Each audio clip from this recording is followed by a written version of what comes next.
So that's enough about the tools we're using. Let's look how we're going. So I've got 7 litres of water. I know I need 7 litres of water because of how I've calibrated my sprayer. I'll do a video on that if you want me to. Let me know in the comments. So I'm going to put in 6 litres of water and 1 litre of wetting agent. That in total is the 7 litres that I know I need. Look how thick and gloopy that is, as well as a wetting agent.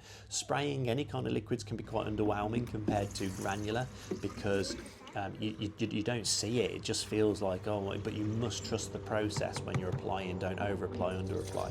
I'm rinsing out the container. I'm tight. I want to get every last drop of that wetting agent into there. Some people have said, oh, just use fairy liquid or baby shampoo. Or do not do that. Okay, yes, it is also a surfactant. It will reduce the surface tension of the water, but it will also strip the biodiversity of your soil. Do not use it. Invest in a good quality wetting agent like that. We have got others on our website as well, but this is the one I'm using today. 1 litre will cover 1,000 square metres, depending on your application rate and your use. It's about 60 quid. We also do 5 litre tubs of it as well. Brilliant as a preventative and a curative measure. So I'm going to agitate the tank, get it all mixed around there. You saw how thick and gloopy it was. Get the nozzle ready, and I'm walking down to the square. You can see all the cones laid out. This is going to be the quickest part of the day, actually. It takes 3 or 4 minutes to spray this square. So you can see I'm going yellow cone to yellow cone, keeping the pumping consistent, keeping the walking pace consistent.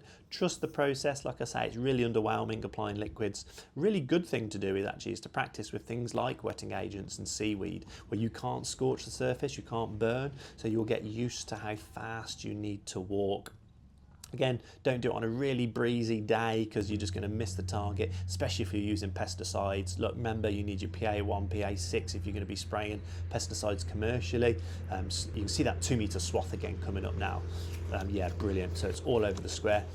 While we're doing this, end of season renovations due, I want to make sure that moisture is getting right down to the root zone, give us a good chance through winter. It's been a horrible summer this year. It's been so dry, and a lot of clubs, bowls and cricket don't really have the means to irrigate effectively, so a lot of local dry patch around after this year.